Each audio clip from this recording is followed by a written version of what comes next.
xa sei onde tengo que mirar. Sí. Bueno, imos comenzar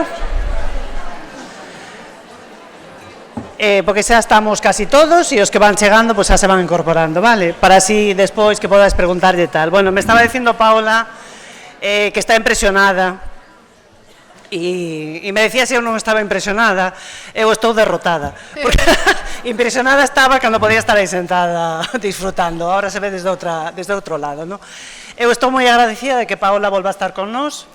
Desa primeira xuntanza que tivemos con Paola nas xornadas de novembro, que vamos a ter que retrasadas para marzo para que non teñamos temporal, pois creo que despois houve uns froitos tremendos, que Paola empezou tamén de xira turística por centros de profesores, colexios, é dicir, que non caeu en balde, do cal nos alegramos un montón, de que todas as aportacións de Paola ao espacio creativo das nosas bibliotecas pois estén dando froitos.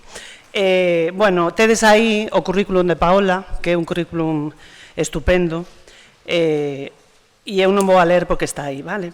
Paola está aquí, e xa o sabedes, porque, bueno, ten unha visión do que son os espacios creativos das bibliotecas escolares que trouxo dos Estados Unidos, porque ali se formou con mulleres, coas mulleres que lle deron outra visión ao pensamento computacional, e ela decía que volver aquí a España se quedara moi sorprendida de que ese pensamento computacional aquí só fora a través da robótica.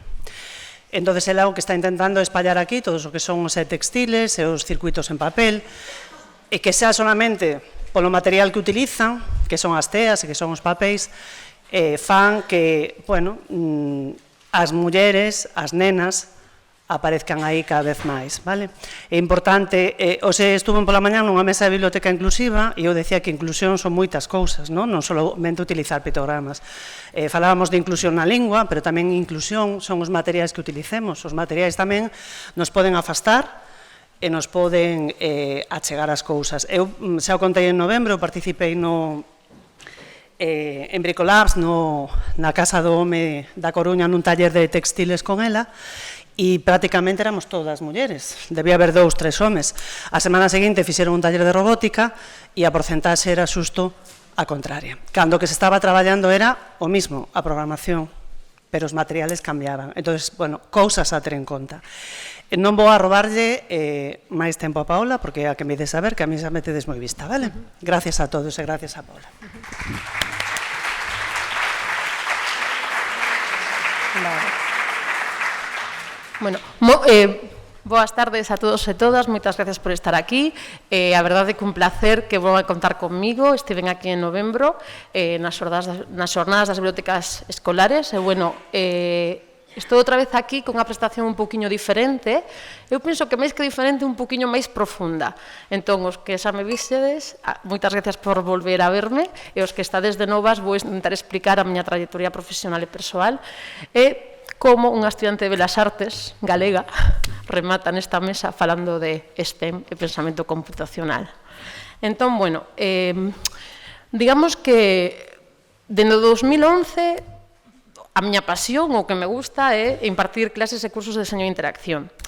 Porque, basicamente, bueno, coñezo unha serie de materiais, como son as pinturas conductoras de electricidade, os fíos que se poden incorporar na roupa para poñer motores e sensores, e digamos que son experta nun campo que non se coñece moito, que son os textiles e os wearables, e basicamente podo permitirme traballar con estudiantes universitarios e axudarlles a que construan sistemas físicos interactivos. Isto significa que entre os meus estudantes teño deseñadores de interiores que fan alfombras intelixentes, que cando te levantas pola mañán e pos os pés podenche medir a temperatura corporal, ou teño tamén estudiantes de moda que, de alguna maneira, comezan a facer todas estas pezas de roupa que son as que van a formar parte do futuro.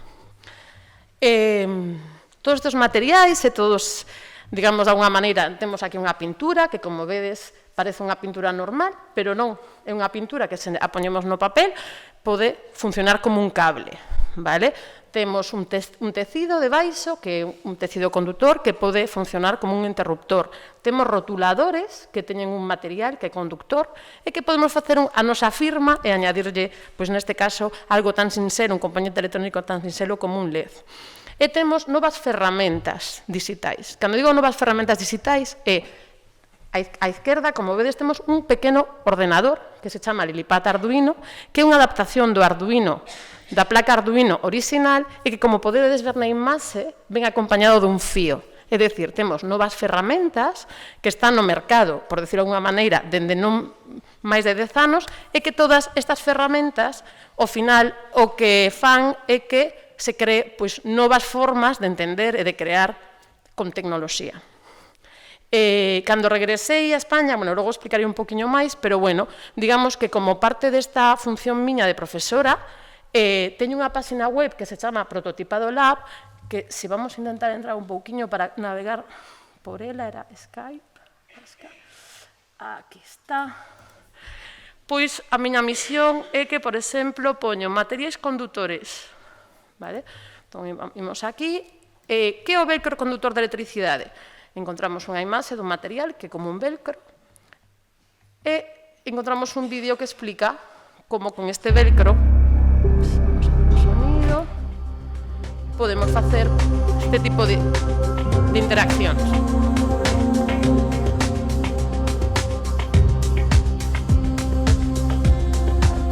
É dicir, que o velcro pode funcionar como un interruptor. Ou nesta páxina podemos ir á sección Magazine e podemos encontrar este tipo de proxectos onde de repente nos topamos cun vestido que unha estudiante diseñou para xente que ten, que é cega e que dá unha maneira este tipo de prototipos, este tipo de proxectos, artefactos digitais, utilizando estes materiais, poden darlle unha mellor vida ou unha mellor forma de estar a xente neste caso que teña problemas coa vista. Entón, a ver aquí o tema de internet. A cuestión é que eu...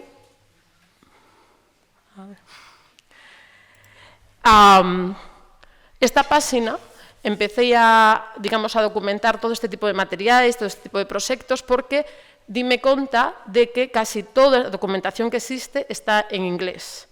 E, desgraciadamente, isto é un gran hándicap, porque a maioría da xente pode entender inglés, pero non lee en inglés. A cuestión é que eu tive a sorte de coñecer todo este campo entre o ano 2008 e o 2012, que me concederon unha beca da Fundación Barrié, tuve a sorte de estudiar en Parsons, que é unha das maiores universidades, neste caso está no ranking número 1 das universidades de deseño dali dos Estados Unidos. Entón, digamos que en estes anos, un pouco para poñer en contexto por que dende o 2011 traballo como profesora e por que eu coñezo todos estes materiais e o resto da xente non os coñece, é porque digamos que todo este coñecemento xenérase nos Estados Unidos, especificamente en cidades como Nova York, en universidades como MIT de Boston, e tiven a sorte que xusto entre o 2008 e o 2012, especialmente cando foi o pico máis grande da crise económica, tiven a sorte de coñecer a xente como Sabine Seymour, que é unha das creadoras do libro Fashionable Technology Lab, e de alguna maneira de empezar a probar todos estes materiais, experimentar cun montón de ferramentas novas, como é o caso do Lilipat Arduino, e tamén levar todos estes coñecementos e todas estas técnicas e todos estes materiais aos estudantes desta universidade. Que pasa? Que hai unha cousa que para min é como curiosa, porque eu estou falando do ano 2000, estou falando dos anos entre o 2008 e o 2012, verdade? Pero eu se falo ahora mesmo de movimento maker ou de espacio maker, estou convencida que para vos é algo novo. E se non é novo, estamos falando de fai 1 ou 2 anos. Eu, todo isto, digamos, xa o teño moi interiorizado dende o 2008, que foi cando vivi nos Estados Unidos. Entón, en paralelo, o que estou describindo, é dicir, unha rapaza galega en Nova York, traballando con todos estes materiais, ao redor de min, a nivel social, aparece algo que é o movimento maker, que, como todos sabedes, é un movimento social que reivindica outra vez voltar a construir coas mans, basicamente reivindica a socialización da tecnoloxía, verdade? Que todos sexamos capaces de facer cousas. Está claro que estamos nun punto no que o mundo xa non é sostenible e é normal que este tipo de iniciativas empecen e que teñen que empezar. E de alguna maneira, detrás deste movimento, que non sei se o sabedes, pero vou vos explicar, que detrás deste movimento está unha revista, que se chama Revista Make, que basicamente é a revista e a editorial, a xente que está detrás desta revista, a que, de alguna maneira, foron os que empezaron a mover a través de ferias. Actualmente hai unha feria en Santiago, unha Maker Fair, pero basicamente foron eles que, ao redor do mundo, empezaron a mover este movimento social tan interesante que basicamente consiste en volver a traballar coas mans e, neste caso, con tecnoloxía. O interesante tamén para min, e repito, é unha cousa circunstancial, por iso me gusta explicar, é que mentras que eu me preparo en todo este campo tan interesante para min, que é mesturar os textiles con a electrónica e co papel e con todos estes materiais tan cercanos ás artes, é que no mesmo contexto social que eu estou vivindo o que é o movimento maker americano, empezan a aparecer datos como este, que entre o 2010 e o 2020 cada vez vai haber máis traballos que teñen que ver coas vocacións, co tema científico-tecnolóxico. Creo que iso para vos xa é algo que é familiar, verdade? Pero, en paralelo a este dato, tamén, entre o ano 2002 e o 2013, tamén aparece este dato, que xa o coñecemos todos e todas, que é o tema de que pasa coa muller nos campos STEM. Porque estamos falando que un porcentaxe moi alto dos traballos que van ofrecerse de aquí a 20 anos ou de aquí a 15 anos van a requerir de unha serie de especializacións e de habilidades e temos este problema coas mulleres, pois de alguna maneira isto a min marcoume, porque estou nun contexto que nos Estados Unidos que de maneira, non vos podes imaginar, rapidísima, empeza a promover o desenvolvemento de novos programas STEM nas escolas. A cuestión é que, un pouco para cerrar a historia, é que, evidentemente, todo ese coñecemento que xa vos expliquei que eu levaba aos meus estudiantes universitarios e que eu mesmo levaba a miña práctica artística, pois, de maneira, digamos, circunstancial, no tempo, por unha serie de circunstancias, empezan a ter un valor increíble para leválos ás aulas. Entón, digamos que nestes anos, ademais de traballar como profesora e ensinar deseño de interacción a estudantes universitarios, contratame nunha escola, que é unha escola que se chama Institute of Play. É unha escola que está no centro de Manhattan e foi unha das primeiras iniciativas que se lanzou no que se valoraban os e-textiles, a aproximación dos textiles e da electrónica para incluir o pensamento computacional e a programación e todo o tema da electrónica na aula. Entón, bueno, aquí estou eu, era morena, ainda non me había teñido.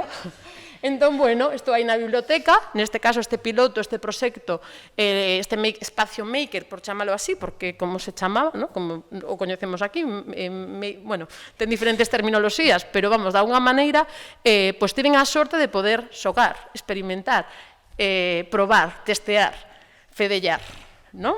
Cun montón de materiais que, bueno, nese momento estaban aí, xente que comenzaba a facer os primeiros produtos educativos. Hai un produto que se chama Little Bits, que agora mesmo é coñecido a nivel mundial, e, bueno, eu tiven a sorte de ter os primeiros testers do produto.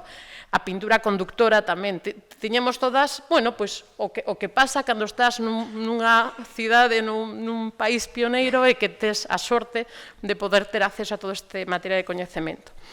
A cuestión é un pouco para explicar por que eu estou aquí, que é algo que moita xente creo que tarda en ver, porque, desgraciadamente, o tema dos arquetipos non só temos que preocuparnos porque se mellore cos rapaces, senón creo que nós temos bastantes problemas tamén, e temos bastante cosas como sobreentendidas, é que cando falamos de textiles electrónica, neste caso, sabedes aquí unhas pulseiras, onde hai unha pequena luz, ou, bueno, unha peza de papel, ou uns pequenos animaliños que teñen unha especie como de ordenador integrado. Moita xente, isto mírano como manualidades, como algo que menos que unha máquina. Pero curioso, porque isto é tamén tecnoloxía, simplemente que a parte de fora, vamos a decir que en vez de ser forte, é débil, ou é soft, ou é blandiña. Pero dá igual, a tecnoloxía está aí. Entón, de maneira tamén circunstancial, todos os coñecementos que eu adquirín na universidade e que de alguna maneira estaba explorando na miña propia práctica persoal, empezaron a ter un gran valor nos Estados Unidos para responder a estas preguntas. Como podemos favorecer a incorporación do ámbito artística nas disciplinas STEM? Como podemos conseguir que todo alumnado senta que pode facer STEM? E como podemos garantir os intereses e a participación das nenas nos estudios vinculados coa STEM? Eu penso que moita xente non se fai estas preguntas. Compra unha serie de componentes electrónicos e cree que botándonos na aula xa está facendo STEM. Creo que é un gran erro. Eu tiven a sorte de estar con xente que se preocupou en facer estas preguntas. E levo, dende casi 10 anos, intentando interiorizar todo o que aprendín e intentando transmitir o que eu vivín tanto ali como aquí, que, bueno, regresei no 2000, bueno, levo 5 ou 6 anos xa, por sorte, traballando aquí, e non ali, que é o meu sono. Entón, bueno, de maneira tamén outra vez circunstancial, sen darme conta, nos Estados Unidos formei parte de todo un movimento social que se chama STEM to STEAM. Eu penso que as siglas STEM, non sei se todos os coñecedes as siglas, por iso vou poñer un pequeno vídeo, vale? Porque creo que o vídeo explica mellor. É un vídeo moi sinceliño, pero pareceume debe ser este vídeo. No, aquí está. A ver qué vos parece. Semana de la Salud, ¿cuál es tu número? ¿En qué nivel de salud? Semana de Univisión. Para vivir una vida más sana. Estou pensando que o mellor o vídeo... Teño un problema co ordenador. A ver. Este era o link. Podesme poner... É que non saltou o vídeo. Xa sabía eu. É que o que pasa sempre nas charlas tecnolóxicas, sempre pasa isto, é la lei do... Problema de non... Si non sería unha charla tecnolóxica, sería outra cousa. Salto outro vídeo. Vale, sí, vamos a poñer este vídeo porque creo que resume bastante. Por sus siglas en inglés incorpora ciencias, tecnología, ingeniería y matemáticas.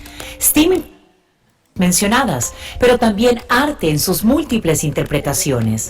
Investigaciones demuestran que jóvenes que estudian bajo la alternativa STEM obtienen una variedad de habilidades que les permite ampliar su pensamiento crítico, así como sus facultades de comunicación e innovación.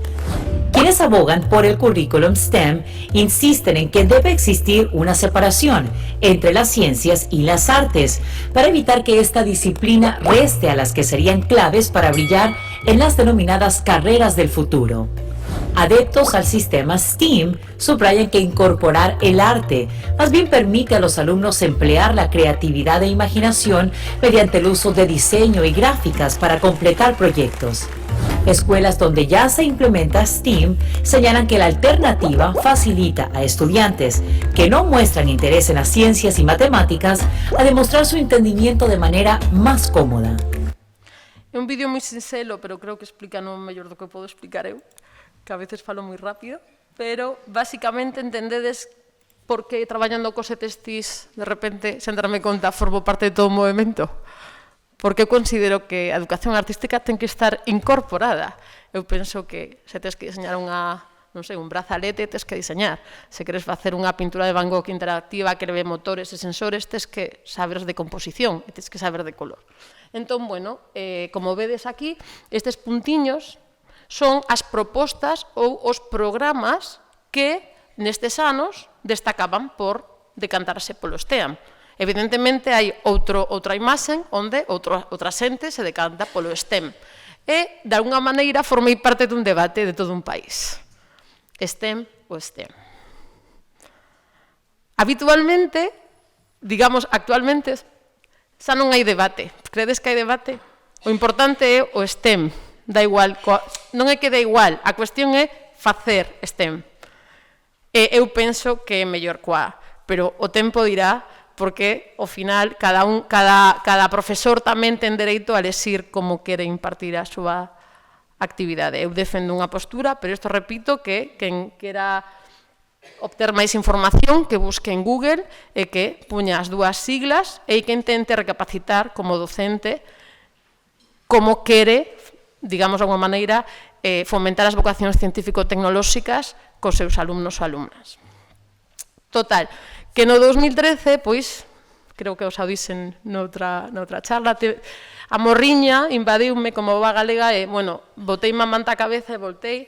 E, bueno, o primeiro, imaginade, non había absolutamente nada en castelán, nada, incluso non ocorrera ninguna Maker Faire, bueno, foi horrible porque non existía nada de nada, pero, bueno, a verdade é que tiven a sorte de impartir máis de, non sei, 100 obradoiros ao redor de España, incluso participei nun proxecto que se chama Circolab, da empresa tecnolóxica BQ, recorrimos tamén un montón de obradoiros, un pouco divulgando este campo.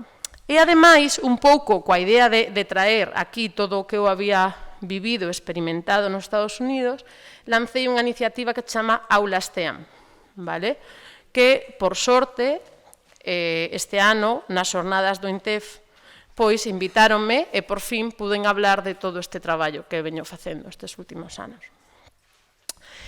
Entón, o meu objetivo con Aula STEAM é visibilizar que hai que incluir no sistema educativo español estrategias de aprendizaxe baseadas nos e-testers, paper circuits e wearables, que se non sabedes o que é, agora explicarei con calma. A cuestión é que eu penso que este tipo de estrategias, seino porque o comprobei, son aptas para o desenvolvemento do talento do fomento das vocacións científico-tecnolóxicas. Gracias á invitación que tiven por parte de María de Cristina e de todo o seu equipo as xornadas das bibliotecas escolares do 2018, a día de hoxe estou moi orgullosa porque, por exemplo, xa estiven na biblioteca CEIP de Deirado ou tamén estive nos Pontes de Obrozos e estes son os resultados dos obradoiros que as mestras e mestres impartiron aos seus alumnos. Entón, estou moi contenta porque, bueno, ao final da presentación falareivos do que se está a facer aquí xa. Un pouco vamos a empezar o que foi e rematarei o que está sendo, que é todo moi positivo. Cando me invitan a dar unha charla, unha formación, evidentemente sempre dou o meu enfoque do que é un espacio maker, porque, repito, ao final o movimento maker é un movimento americano que chega como chega, coa xente que chega, que ten a súa forma de entender este movimento, e todo está ben, pero a cuestión é que, se os fixades nesta diapositiva, temos unha mesa para a impresora 3D, que penso que é o que máis coñecemos, se falamos de cultura maker, todo o mundo ten na cabeza unha impresora 3D. Tamén ten tablets, ten os robots, ten o green screen para facer vídeos, pero hai unha mesiña aí que ten unha flecha que pon Lilipad. Xa falei da placa Lilipad, verdad? Esa mesa de aí é para facer e-textiles. Entón, bueno, sigue sorprendéndome que moitos dos espacios maker que coñezo nas escolas siguen, sen coñecer que tamén isto forma parte do ecosistema e forma parte desta forma de crear, con tecnoloxía. E, bueno, de alguna maneira,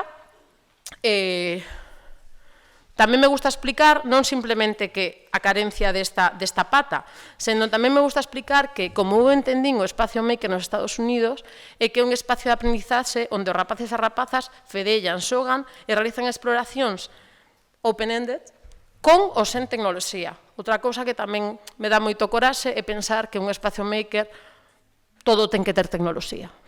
Eu penso que non. O espacio maker, eu penso que as bibliotecas creativas levan anos sendo espacios maker. A cuestión é que non o sabían, porque, repito, estamos nun contexto específico. Que pasa con este contexto? Bueno, a cuestión é que, vou saltar aquí, cos espacios creativos, neste caso as bibliotecas creativas, os espacios maker, ademais de ser espacios para fedellar, xogar, crear, explorar a creatividade, agora, por esta necesidade que temos e por todos estes materiais que xordiron nestes últimos anos, tamén son os espazos perfectos para fomentar temas relacionados coa programación e o fomento das STEM. Entón, hai que diferenciar o que é un espacio creativo e maker, que é un espacio onde a creatividade e que os rapaces exploren e que non haxa límites, é, digamos, o sumum, e o que é, logo, traballar temas específicos STEM. Vale? Entón, bueno, se falamos de temas STEM, temos a robótica, a enxeñería, impresión 3D, gastronomía molecular, os biomateriais, os wearables, as narrativas digitais. Pero todo iso pode complementarse con isto, coa metodoloxía de design thinking e con actividades onde o rapaz a rapaza simplemente ten un lápiz, un papel e uns posits. Todo isto é maker, todo isto é facer. Pode tamén complementarse con un taller de literatura creativa, onde aí podemos tamén xogar coa imaginación e a creatividade dos rapaces e as rapazas para que creen un mundo sostenible, por exemplo.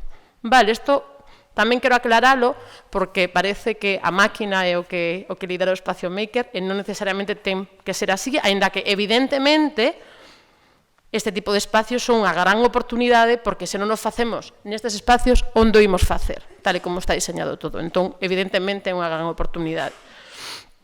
Entón, vou poñer este vídeo porque neste punto da presentación penso que vai ter todo sentido. A ver que vos parece. Ai, xa empezou, vou non poñer outra vez. A ver que vos parece.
parar sempre aquí o vídeo. Penso, a ver, un vídeo moi esquemático, pero bueno, creo que ainda non somos conscientes do cambio que vamos levar en breve.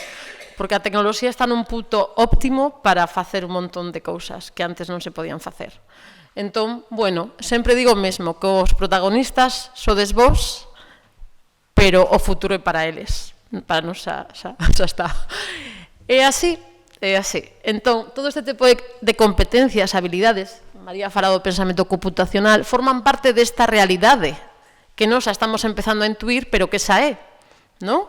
Podemos traballar dende calquer sitio do mundo, como xa vos dicen os meus estudiantes que teñen 23 anos, xa están facendo alfombras inteligentes que poden detectar enfermedades, non sei, un montón de cousas que están pasando, todo o tema da moda, todo o tema da sostenibilidade, é dicir, é unha cousa moi lenta, pero está aí, está cambiándose todo, está cambiando a forma de traballar, está cambiándose a forma de ensinar. Claro, estes cambios non son rápidos, son lentos. É un síntoma do cambio isto, é a idea do pensamento computacional.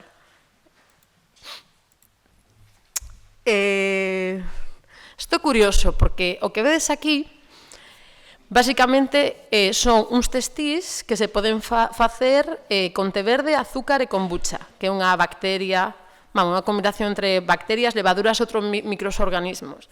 Isto é unha actividade que Corinne Okada, que é unha rapaza que leva un makerspace nos Estados Unidos, que sigo moito porque me parece moi interesante, lle explica aos seus alumnos. A mí isto parece increíble, non? Que os rapaces empecen a pensar nestes novos testís, que son biodegradables e que están feitos de microorganismos. Por qué? Porque, de alguna maneira, cando nos falamos da idea de que os rapaces e rapazas teñen que saber programar, e teñen que, está moi vinculado o tema de programar con pensamento computacional, a cuestión é que todos estes espacios, cando falamos de que se sean creativos, falamos desta idea do prosumidor. Non somos estes, o da izquierda, ou persoas da izquierda, somos consumidores, eles teñen que ser prosumidores. É dicir, eles, cando digo eles e elas, os rapaces e rapazas que estamos formando van ter unha realidade moi diferente a que temos nós, igual que pasou con os nosos pais e cos nosos avós. Non é algo novo. Pero o máis importante é que cando nos falamos do pensamento computacional, e agora explicarei un pouquiño mellor o que é o pensamento computacional, é que eles van poder facer fronte a un montón de problemas. Por qué? Porque van a ter as ferramentas. Cando falamos de que un ordenador está disponible na aula, moitos de vos se que tedes Arduino, tedes robots, isto antes non podería pasar, pero cando digo antes é fai 10 anos. Entón, isto é unha realidade. Entón, se eu teño, un rapaz ten o poder de reimaginarse o mundo e ten o poder da tecnoloxía, cando teña 30 anos, pois imaginado o que pode facer. Entón, bueno, algunha das reflexións que hai que facer, non é acerca dos traballos, aínda que é acerca dos traballos todo este cambio. Non é acerca do código, aínda que é verdade que é importante o código. É máis acerca de as grandes oportunidades que van ocurrir con este tipo de espacios creativos e como nos afrontamos este tipo de novas habilidades e as levamos á aula. O pensamento computacional, de maneira sinxela, é un proceso mental que, basicamente, a persoa é capaz de descompoñer un problema complexo en partes máis fáciles. O pensamento computacional como unha habilidade que teñen que ter os rapaces e rapazas para traballar nos novos traballos do século XXI, basicamente, o término pensamento computacional foi acuñado por esta muller, Janet Wynne, no 2006. Estamos falando dunha cousa moi recente, e basicamente aí vedes o cerebro, nos aprendimos de maneira lineal, incluso agora, moitas veces, cando estou na biblioteca, aprendimos a chapar e logo a explicar o que chapamos, chapar, aprender, estudar. Eles non, eles van a traballar por proxectos. Isto non é novo. Por que? Por iso, porque teñen que facer frente a outra forma de entender os traballos e outra forma de ser productivos, por decirlo de alguma maneira. E, evidentemente, por iso, agora, e non antes, temos un montón de ferramentas que vamos a levar, neste caso, á biblioteca, e que nós vamos a ter que aprender para que eles podan facer todo isto. Pero, antes de continuar, gustaríame simplemente reflexionar. O pensamento computacional como término é algo que se acuña no 2006, está moi vinculado á robótica educativa, e non sempre estamos pensando, cando falamos de robótica educativa, pensamos no robot. Entón, Este home de aquí é Simon Papert.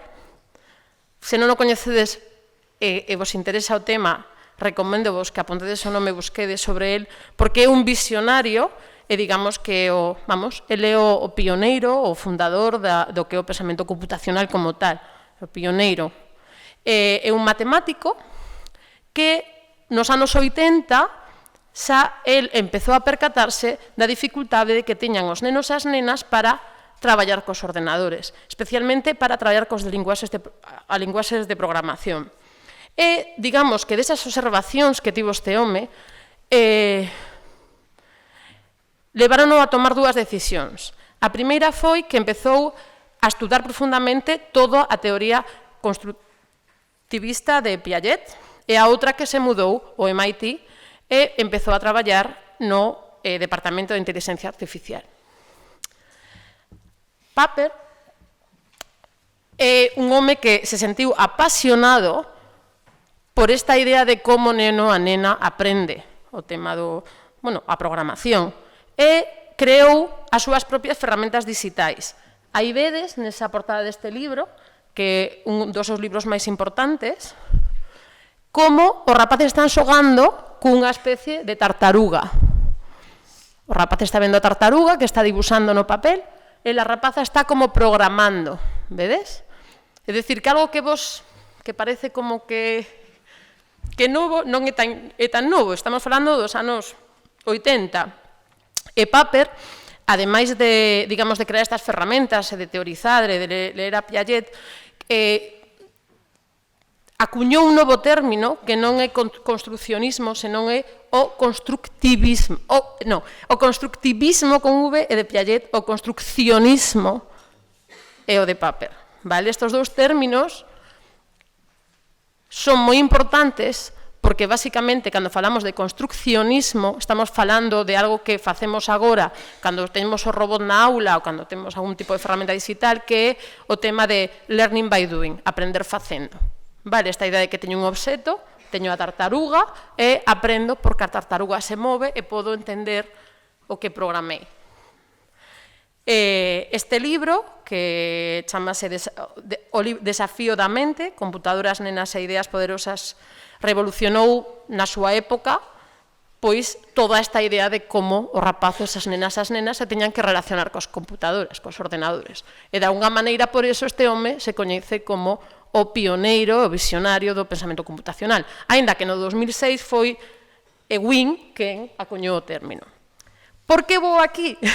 Vou aquí porque seguro que moitos de vos non sabedes que Resnick, a que Scratch seguro que o coñecedes. Eu penso que Scratch máis ou menos, sí. Pois Resnick é un alumno de Piaget, de Papert. E, de alguna maneira, como vedes na foto, esta rapaza está programando, digamos, tamén por bloques, está creando, manipulando e movendo, neste caso, non unha tartaruga, senón que é unha serie de flores. E Resnick, como é xa contemporáneo nos, lanza frases como esta: na sociedade actual, as tecnoloxías digitais son un símbolo de posibilidade de progreso. Cando os nenos aprenden a usar as tecnoloxías digitais para expresarse e compartir as súas ideas programando, comenzan a verse a sí mesmos de nova maneira, comenzan a ver posibilidades de contribuir activamente á sociedade, comenzan a verse a sí mesmos como parte do futuro. Estou lendo esta frase porque hila co que acabo de explicar. E agora, seguro que despois de escutarme a min, todo hila moito mellor. Porque, ao final, o que estamos preparando é esta xeración para que cree solucións. Non necesariamente para que traballen postos de robótica, non. Aínda que tamén. Entón, isto ten que quedar claro. Entón, xa sabedes que Scratch 3.0, a última versión saiu moi poucos meses, non? En xaneiro. E, de unha maneira, é importante que sepades que Resnick foi alumno de Papert e que todo o seu traballo básase no traballo do seu profesor. Pero hai outra persoa, que é Yasmin Kafai, e que está escondida, pero quero se mostrala aquí, que tamén é alumna de Papert, e que tamén iniciou os seus propios estudos cando todos empezamos a teorizar como levar o pensamento computacional á aula. Entón, Yasmin leva anos, eu tiven a sorte de traballar para esta muller, e ela leva anos intentando demostrar que os textiles sirven como alternativa para potenciar as competencias que se traballan coa programación e a robótica. Leva traballando máis de 10 anos e no ano 2018, a ver se vai este link, tivo a sorte de conseguir, como xa vos dicen, dende 2008 levan, dos Estados Unidos dan partidas económicas, diferentes centros, para intentar ver cal é o mellor programa, cal é o mellor currículum, como facemos isto, non? Entón, este vídeo cortiño, pero ides ver como nun colexio americano xa se está incluindo digamos, o que eu propoño, que son os ETSTIs, como alternativa á clase de robótica. Vale, entón, imos ver o vídeo.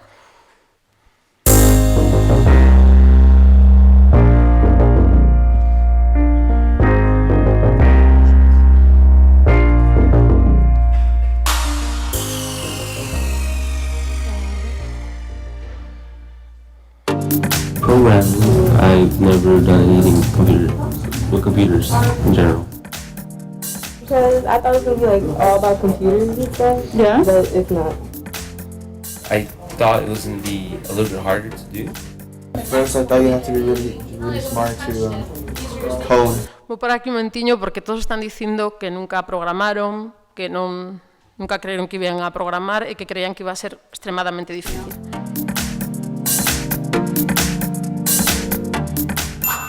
The eTextiles unit covers a series of different projects. Each one builds on the next. Students start out by making simple circuits and then eventually making parallel circuits with switches and computational circuits that they can program in customized ways. The programming includes a lot of challenging concepts, basic sequences, embedded conditionals, Boolean statements, mathematical operators, using sensors, and thinking through the logic of how to program those sensors.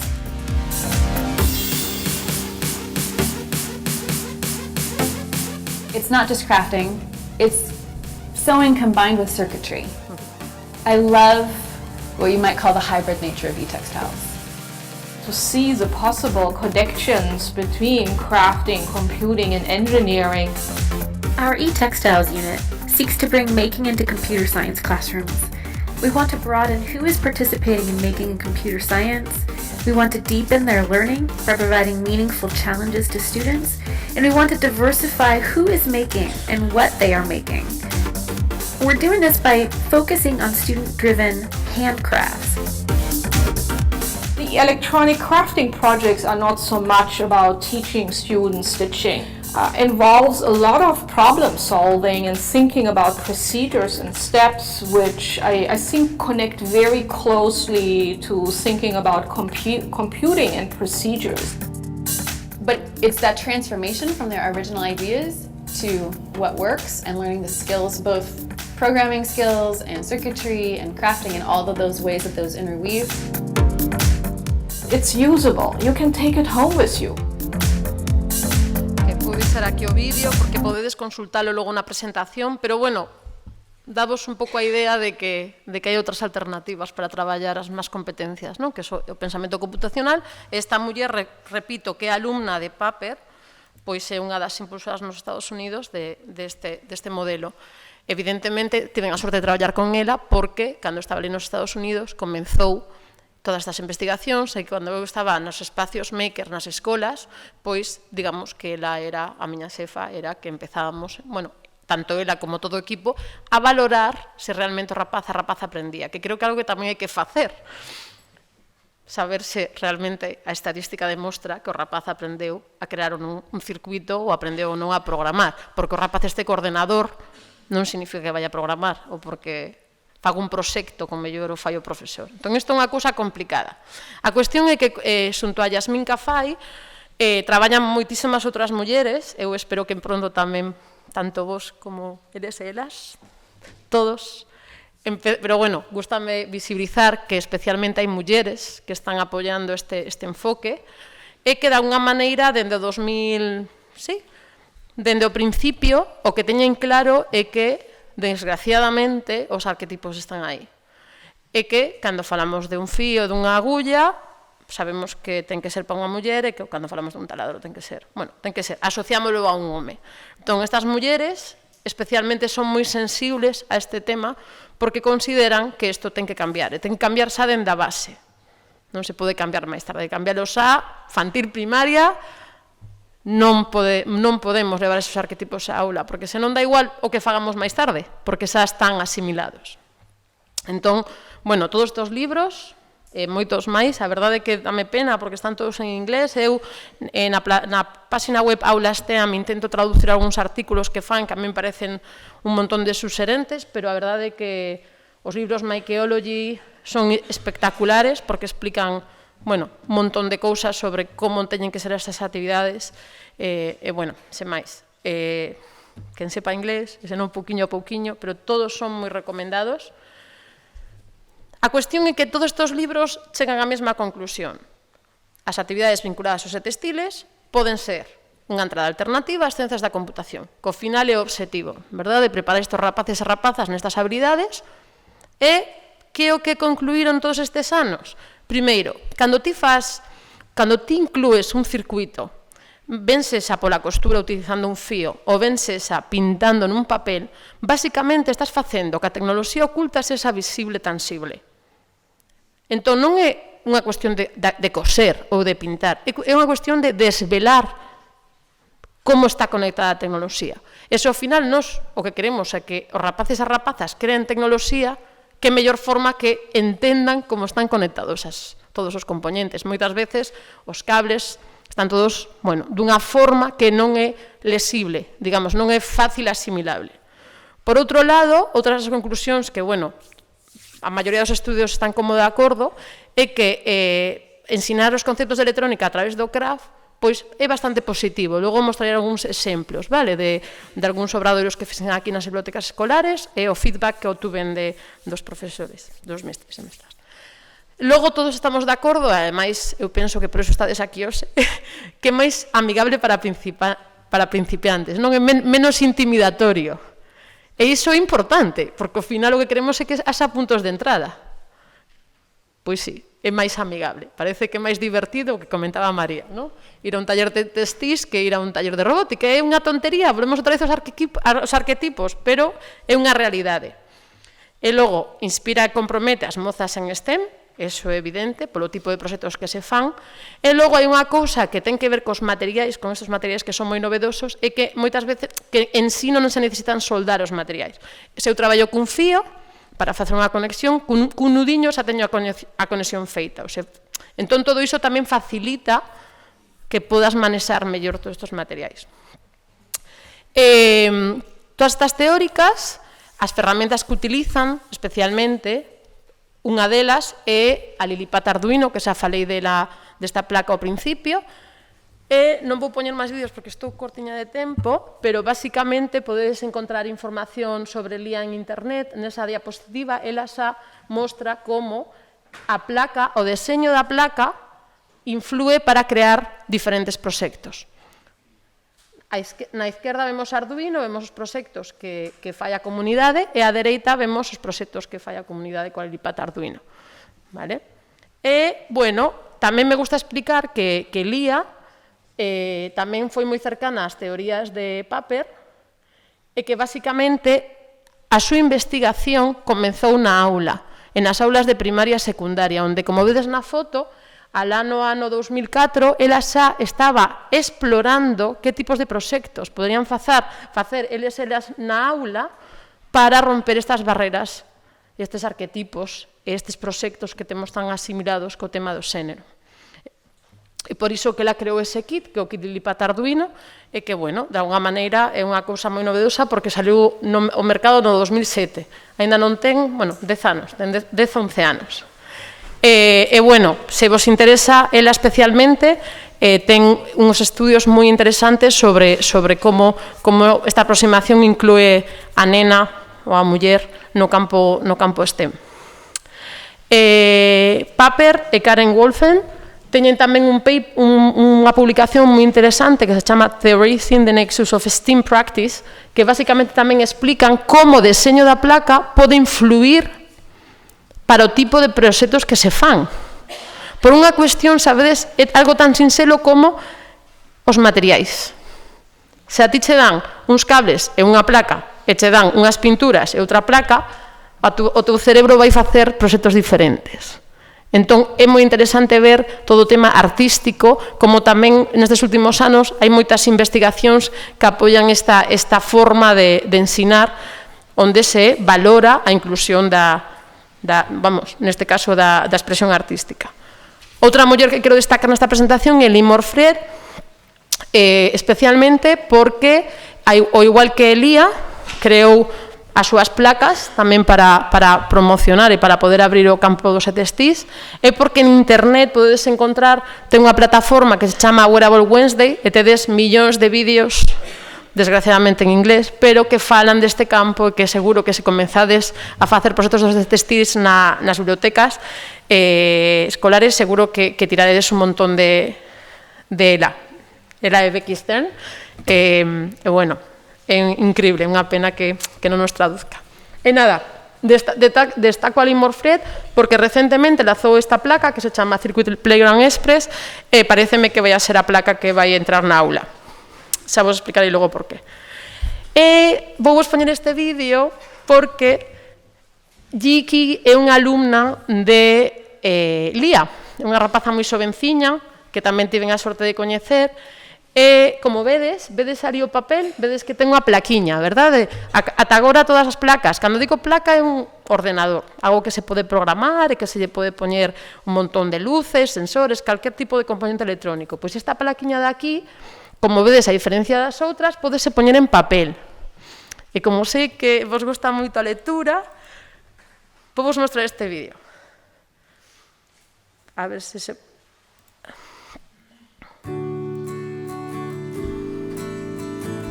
Hi, I'm Ji Chi. I'm really excited to share my new circuit storybook called Love to Code Volume 1. It's a book where we learn about circuits and programming with our new friends like Fern the Frog and Sammy the Seal. Meet Fern. She's an awesome frog. She loves to make things and write and dance and play. Basically, she likes to create. One day, Fern sees her friends make these really awesome projects that light up and glow and do all sorts of things, and she wants to make things like that too.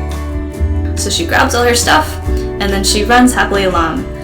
But then she realizes this stuff is really hard, and she gets really frustrated, and she even thinks, hey, maybe this isn't for me. Then her friend Sammy comes up and says, you know, Fern, some of this stuff is really hard, but you don't have to do it by yourself, and it can be really fun too. Let's try it together. Will you come with me? And so Fern brightens at the thought and says, what do I have to lose? So Fern jumps in. As you go through the book with Fern and friends, you'll learn all sorts of cool stuff, like how to build a paper switch and blink an LED.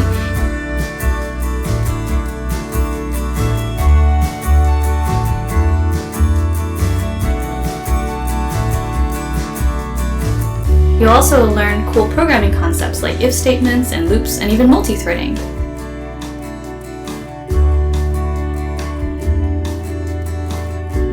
At the end of the book is a chapter on debugging. This is when you find problems in your code and fix them.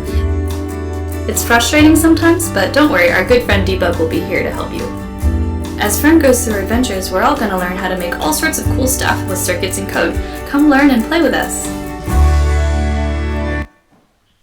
Bueno, penso que é máxico, verdade? Porque de repente no papel, coa narrativa, os rapaces e as rapazas poden aprender a programar, poden entender o que é un motor, o que é un sensor, o que fabricar en papel interruptores, non sei, que poden facer...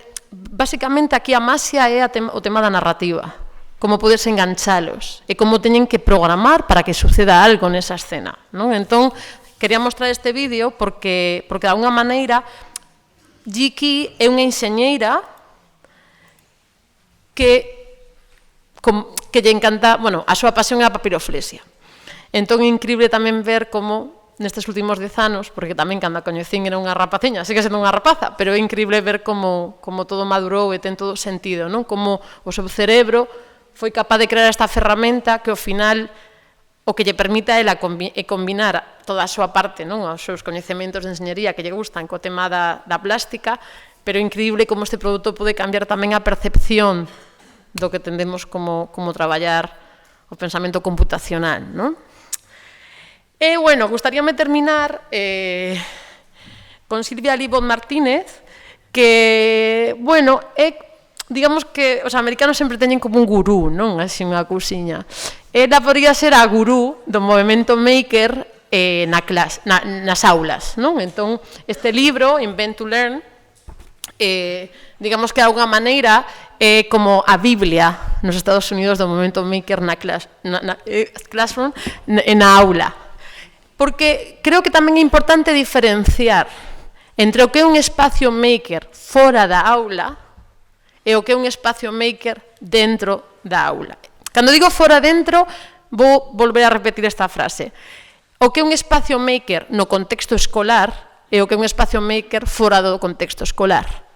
Vale? Porque hai xente que lle gusta a tecnoloxía, que lle gusta a robótica, que lle gustan os ETSTs e pode montar un grupo, un espacio maker, verdade? Pero a cuestión é como todo isto que inspira os novos modelos educativos que fomentan o STEM se leva á aula, vale? Entón, por iso ela especifica a Biblia do movemento maker na aula. E, bueno, isto é unha imaxe que collen de Twitter. Fai uns meses foi o Fab Lab Conference, que é como a conferencia referente no tema do movimento maker na educación, vale? Ten que ver co tema dos Fab Labs, que, bueno, está moi vinculado. Un Fab Lab, un espacio maker, son todos términos similares.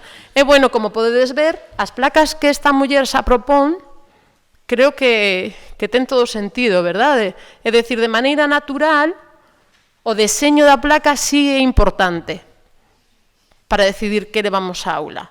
Entón, as placas que ela propón para levar á aula é a placa Chibi Chips de Jiki, logo unha placa Arduino, que neste caso o seu deseño permite que se poda coser, ou a Microbit, que é unha placa que lanzaron, esta placa é británica, e que tamén, como vedes, todas estas placas respetan a idea dos materiais. Respetan a parte de incluir materiais na actividade. Por iso, digamos que as formas de conectar estas placas non teñen que ser necesariamente con cables, porque non están diseñadas para poñer cables, están diseñadas para poñer pinturas, fíos, incluso pegatinas conductoras. Entón, bueno, non sei, porque quero tamén unhas cantas preguntas, vou a falar un pouquiño do que levo facendo estes últimos meses aquí, vale? Porque, claro, repito, o gran problema é que está todo en inglés, entón anímovos a que se facedes unha actividade a compartades galego, castelán, para de alguna maneira dar visibilidade a este campo, senón é imposible. Dende que estive aquí nas xornadas de novembro, contactaronme diferentes centros. Un deles é a Biblioteca CEP de Leirado, onde tiven a sorte de estar coas mestras durante 4 horas, foi unha experiencia moi enriquecedora. E, bueno, simplemente para que sepades, todas, porque eran mulleres, todas, aprenderon a construir un circuito electrónico.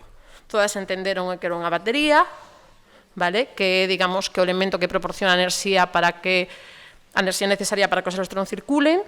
Todas entenderon o que é un fío, conductor de electricidade, vale? Que é o medio polo que os electróns van a funcionar. Traballaron con LEDs, entenderon que un elemento receptor de electricidade e crearon interruptores e pulsadores con diferentes materiais, entre eles testis conductores de electricidade.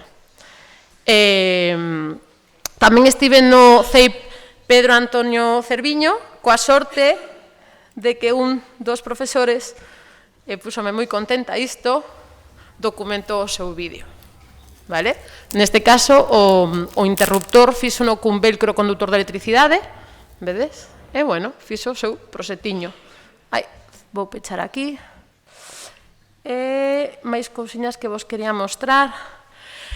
Unha das experiencias que máis me gustou e que me pareceu moi inspiradora foi na biblioteca CEIP o Grupo de Ribeira, onde, cando lles propusen, eles propuseronme que lles impartira formación, eu expliqueilles que, iba a explicarlles como incluir, neste caso, 2 LEDs nunha peciña de TEA, Elvira, que foi a persoa que esteve en contacto comigo, díxome que, bueno, que estaban facendo unha actividade para os rapaces, digamos que era unha especie de teatro, un teatriño, inspirado no libro Los dos lobos, vale? Que un pouco, se non o coñecedes, fala, bueno, esta idea de que hai dous lobos, que é un lobo bo e un lobo malo, o negro, non? Bueno, si xa coñecedes todo este libro, entón, a cuestión é que Elvira díxome, o que podemos facer entre toda a xente que se quera apuntar á formación, podemos crear os persoas.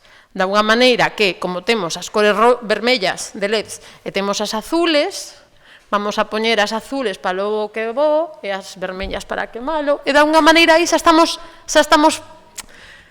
como, digamos, conectando, non? Por iso me encantou moito este exemplo, porque xa está aquí a lectura, xa está aquí, non? A idea da escenificación, xa está o tema dos wearables, e, bueno, evidentemente, xa me enviarán fotos de cando rematen todo, e tamén seguro que o publican no seu blog, pero a idea é esta, a idea é que todo por facer con estes materiais, porque igual que elas propuseron facer os disfraces, podría ser un libro interactivo, non? Podría ter unha formación comigo, ou, bueno, ou podo poñer o link de como facer a formación, pero a cuestión é que se pode levar a este espacio creativo, non? Que son as bibliotecas creativas, estamos traballando en STEM. Outro exemplo que quero mostrar, este gostame moito, tiven tamén a sorte de ir ao CIP Ponte dos Brozos, e esta formación non a impartín eu. Esta xa está impartida por eles e elas. É dicir, eu formei os mestres, eles impartiron esta formación.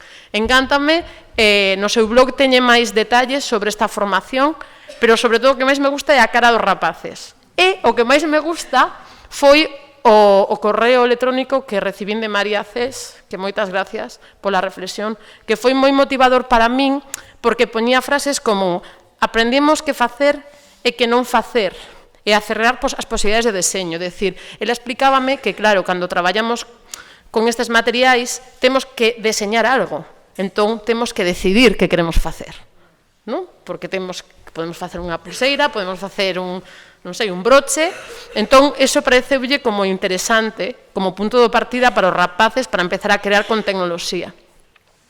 Destacoume que unha das súas medos era como iba a funcionar esta actividade cos pequenos que tiñan necesidades educativas. A verdade é que díxome que foi estupendo, vale? Que todos e todas puderon completar a actividade. E tamén, outra cosa que me fixo moita gracia, é que me dixo, Paola, eu queríame quedar cos deseños, pero non hubo forma. Entón, isto tamén é maravilloso, non? A idea de que eles, de alguna maneira, non son fans, senón que logo queren mostralo, e, bueno, neste caso ten luces, e, bueno, hai unha parte aí de identidade moi bonita. E logo, bueno, unha cousa que creo que é maravillosa é a idea de que atallamos os estereotipos do estilo os nenos non saben coser ou non son de coser. E, bueno, vou terminar, para que se me fades preguntas,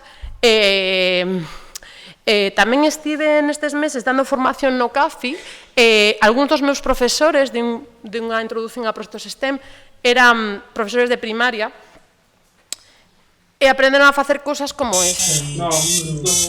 E agora tens que dar as tres e a dúas, non? Para ver ese... Pero non sei cal era. É dicir, ninguna destas dúas profesoras sabía programar e fixeron proxectos como este. Como funciona? O proxecto é que se lle das de comer, que pide comida, se lle das de comer, agora non vai. Hai un botón... Agora está cedido. Vale. Os peixes se lle das de comer, hai un botón que fai que a comida baixe, entonces pasa polo estómago, despois vai ao intestino delgado e ao final expulsado polo ano. Ao final hai un sonidiño, non? Un pouquiño tamén para ver as posibilidades, que evidentemente podemos facer algo moi sinxelo, como incluir uns LEDs, non? Nunha peciña de tela, pero isto pode ser moi grande. Vale. E se non me equivoco, a ver que teño... Graciñas. Foi un placer estar aquí. Un verdadero placer.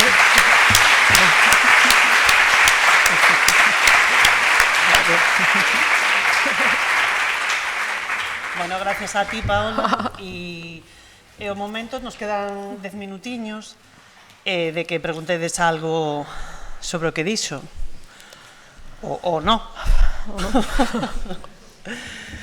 Non sei se alguén quere preguntar algo ou se a queredes abordar na intimidade despois. Sí, creo que na intimidade, Paola. Bueno, pues... sí, mira, aquí. Sí, pasa nada. Vale. Espera, que te van a dar un micro para que te escoitemos todos, vale? Boas tardes. A mí encantoume a ponencia, pero a nivel custo, porque como lles pasou a eses nenos que os querían levar, asegúreche que vai pasar a todos. É moi elevado. No. O que pasa que, claro, responderte esta pregunta, pero mira, a cuestión é que se nos queremos introducir un LED ou coser un LED nunha peciña de tea, a peciña de tea pode ser, calquer peza de tea pode ser coller unha roupa bella e reciclala, vale. Os LEDs como tal son baratos, vale. As baterías como tal son baratas. Os portabaterías, o componente do portabaterías, a xente que tivo formación comigo sabe, son caros, pero eu o que fago é comparto os arquivos para que se impriman coa impresora 3D. Vale, se vas aquí a ver, rápido isto, aquí. Prototipado Lab é a plataforma que mostrei ao principio, e aquí intento compartir, cando fago formación, intento compartir aquí un montón de cousas, unha delas é o do portabaterías, que é o componente máis caro. Esa está, e o fío en sí non é caro porque é como 40 euros, pero moito fío para un ano inteiro. Entón, é caro, pois non é caro, estamos falando de tecnoloxía, estamos falando que o fío conductor utilizábase no MIT para o tema de investigación militar. Que o fío como tal é algo sofisticado e high-tech. Entón, bueno, non sei, caro ou barato depende, se pode, pero bueno, a idea é que o fío en breve sustituirase por outro tipo de materiais orgánicos conductores. Eu sei que pasaré en breve, pero agora mesmo esta é a fórmula. Moitas gracias. Nada. Sí, aquí tamén. A ver. Sempre. Ola, ao mellor vou preguntar unha chorrada, pero como vexo aí as bobinas, podes usar en máquina de coser ou só é a man? Sí, podes utilizar en máquina de coser. É resistente? Sí. Vale. Hai diferentes tipos de fíos, entón, repito, sempre aquí en materiais, e se non me podes escribir un correo electrónico, che contesto, porque evidentemente hai diferentes tipos de fíos. Estaba aquí. E dependendo do fío que vayas a utilizar, pois pode romper ou non, vale? E pode deshilacharse ou non, porque ao final hai diferentes empresas que comercializan estes fíos. Entón, pero aínda que te veña en bobina, ti o cargas na máquina. Eu cargo as bobinas e coso os circuitos. Non, o que ten que ser é o fío que sexa o suficientemente forte para que non tire cando estes coa máquina, porque hai algúns que rompen, pero... Pois mándame un correo e digo, che caleo, nada.